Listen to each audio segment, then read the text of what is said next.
जय हिंद।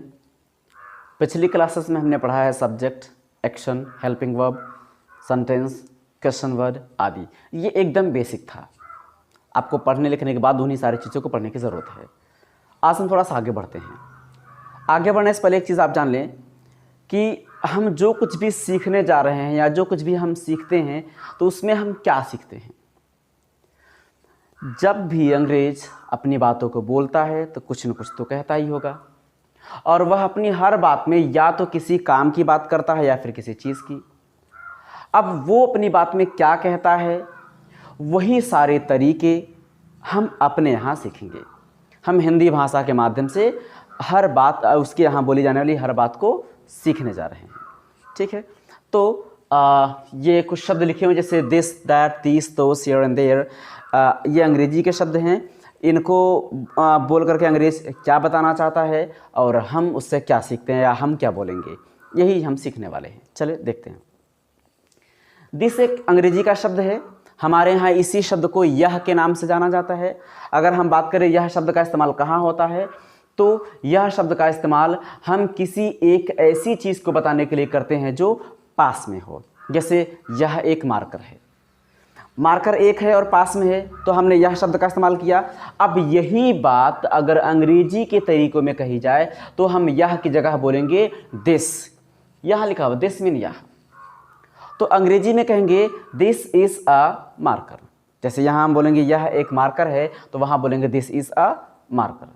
ठीक है, तो दिस शब्द का इस्तेमाल किसी एक ऐसी चीज़ को बताने के लिए किया जाता है जो पास में हो। अगर ये बात इंग्लिश में कहें तो this is a word which is use to indicate a single object or thing which is found near. यानी दिस शब्द का इस्तेमाल किसी एक ऐसी चीज़ को बताने के लिए किया जाता है जो पास में हो और एक हो। जैसे दिस इज़ अ पेन, इससे ये पता चलता है कि यह एक कलम है। इसका मतलब होता है यह एक कलम है और कलम एक है और पास में है। जैसे दिस इज अ पेन, यह एक कलम है। अब इसी तरह से अगर आपके आसपास में कोई चीज़ पड़ी हो जो पास में हो और एक हो, तो वहाँ पर आप बोलिए दिस इज़ आ और उसके बाद उस चीज़ का नाम लगे। जैसे मान लीजिए आपके पास मोबाइल है तो आप बोलिए दिस इज़ आ मोबाइल, यानी यह एक मोबाइल है। अगर आपके पास घड़ी है तो आप बोलिए दिस इज़ अ वॉच। अगर आपके पास कुर्सी है तो दिस इज़ अ चेयर। तो हम जो बातें हिंदी में बोलेंगे उनको अंग्रेजी में किस तरह से बोला जाएगा ये हम सीख रहे हैं। ठीक है, अगला है दैट। दैट मीन वह। वह शब्द का इस्तेमाल हम किसी एक चीज़ को बताने के लिए करते हैं, लेकिन इसमें वह चीज़ दूर पाई जाती हो। यानी अगर बात की जाए वह शब्द का इस्तेमाल कहाँ होता है, तो आप समझ सकते हैं वह शब्द का इस्तेमाल किसी एक ऐसी चीज़ को बताने के लिए किया जाता है जो दूर हो। इसी बात को इंग्लिश में हम कह सकते हैं that is the word which is used to indicate a single object which is found far. Far mean दूर, F-A-R far, F-O-R नहीं, F-A-R far, that is far। ठीक है, तो जैसे that is a book, इससे ये पता चलता है कि वह एक किताब है। अब वह शब्द हमने लगा दिया, तो वह शब्द का इस्तेमाल हम तभी करते हैं, यानी ऐसी ही चीज़ को बताने के लिए करते हैं जो दूर हो, साथ में वो एक भी हो और दूर हो। तो जैसे वह एक किताब है, इससे पता चल रहा है किताब एक है और दूर है। इस बात को कहने के लिए हम कहेंगे दैट इज़ अ बुक। मान लीजिए आपसे थोड़ी दूरी पे कुर्सी है, आपको कहना है कि वह एक कुर्सी है, तो दैट इज़ अ चेयर। आपको कहना है कि वह एक कलम है, तो दैट इज़ अ पेन। तो दैट लगा देने से पता चलता है कि चीज़ एक तो है, इसके साथ साथ वह दूर भी है। ठीक है, अगला पढ़ते हैं दीज मीन ये सब। अब ये एक शब्द आता है ये सब। इस शब्द का इस्तेमाल हम कहाँ करते हैं, हम ये सब शब्द का इस्तेमाल हम एक ऐसे झुंड को बताने के लिए करते हैं जो पास में हो। दिस का इस्तेमाल हमने सिंगल चीज के लिए, लेकिन दीज का इस्तेमाल हम एक झुंड को बताने के लिए करते हैं। ध्यान रहे यह झुंड पास में होना चाहिए। मान लीजिए आपके पास ढेर सारी कलम है, यानी कलम का एक झुंड आपके पास है, तो आप अपनी भाषा में कहेंगे ये सब कलम हैं। अब इसी बात को अगर हम इंग्लिश में कहें तो हम कहेंगे these are pens. These are pens, आपको पेन की जगह पेन्स बोल देना है।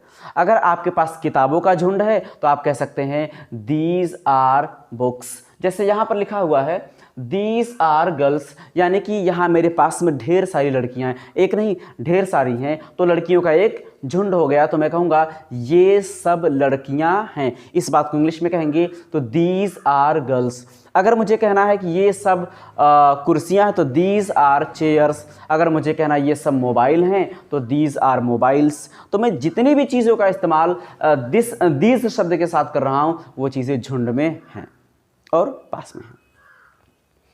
अगला है दोज मीन वो सब या वह सब। अब इस शब्द का इस्तेमाल हम अपनी भाषा में कहाँ करते हैं? वह शब्द या वो शब्द का इस्तेमाल हम एक ऐसे झुंड को बताने के लिए करते हैं जो दूर में हो, यानी दूर पाया जाए। यानी वो शब्द का इस्तेमाल किसी एक ऐसे झुंड के लिए किया जाता है, किसी एक ऐसे झुंड को बताने के लिए किया जाता है जो दूर हो। मान लीजिए मैं कह दूं कि वहाँ, यानी थोड़ी दूरी पे मैं कह दूं कि वहाँ वो सब लड़के हैं, यानी कि लड़कों का एक झुंड है। लड़के ढेर सारे हैं यानी लड़कों का झुंड है। अब वह लड़कों का झुंड पास में नहीं है। अगर पास में होगा तो मैं दीज लगा दूंगा, लेकिन वह झुंड दूर है तो मैं कहूँगा दोज आर बॉयज। अगर यहाँ थोड़ी दूरी पे अगर कुर्सियों का झुंड है तो दोज आर चेयर्स। लड़कियों का अगर झुंड है तो दोज आर गर्ल्स। किताबों का झुंड है तो दोज आर बुक्स। ठीक है, इस तरह से आपके यहाँ जितनी भी चीज़ें इस तरह से पाई जाए आप इंग्लिश में बोल सकते हैं। हियर का इस्तेमाल कहाँ करते हैं? किसी एक डायरेक्शन में, या आप हियर का इस्तेमाल ऐसी सिचुएशन में भी किया जाए जो चीज़ अचानक मिल जाए। जब कोई चीज़ अचानक मिल जाती है तब भी हम कह सकते हैं कि अरे यहाँ एक कलम है, यहाँ एक कलम है। तो हम किसी को जब कोई चीज़ अचानक हमको मिलती है तो हम किसी को बताना चाहते हैं कि यहाँ एक कलम है, तो हम कहेंगे हियर इज़ अ पेन। जैसे यहाँ लिखा हुआ है हियर इज़ अ वॉच, यानी कि मुझे अचानक एक घड़ी दिखाई दी या मिल गई या रखी थी, बस मेरी नज़र अचानक पड़ गई। तो ऐसे सिचुएशंस में मैं कहूँगा कि यहाँ एक घड़ी है। तो इसी बात को इंग्लिश में कहेंगे हियर इज़ अ वॉच। अगर अचानक मेरी नज़र किसी कलम पर पड़ जाए तो मैं कहूँगा हियर इज़ अ पेन। अगर मेरी नज़र अचानक किसी कुर्सी पर पड़ जाए तो हियर इज़ अ चेयर। ठीक है, अब वहाँ देखिए ध्यान रहे कि जिस चीज़ पर नज़र आपकी पड़ी वह पास में होनी चाहिए, तब हियर लगाएंगे। अगर इसी तरह से किसी चीज़ पर आपकी नज़र अचानक पड़े लेकिन वह चीज़ थोड़ा दूर हो तो हम कहेंगे वहाँ। यानी कि अचानक मैंने देखा कि एक लड़का खड़ा है तो मैं कहूँ अरे वहाँ एक लड़का है, वहाँ एक लड़का है। इसी बात को कहने के लिए हम कहेंगे there is a boy, there is a boy, वहाँ एक लड़का है। अचानक दूर किसी एक कुर्सी पर नज़र पड़ी तो देयर इज़ अ चेयर। अचानक दूर किसी किताब पर नज़र पड़ी तो देयर इज़ अ बुक।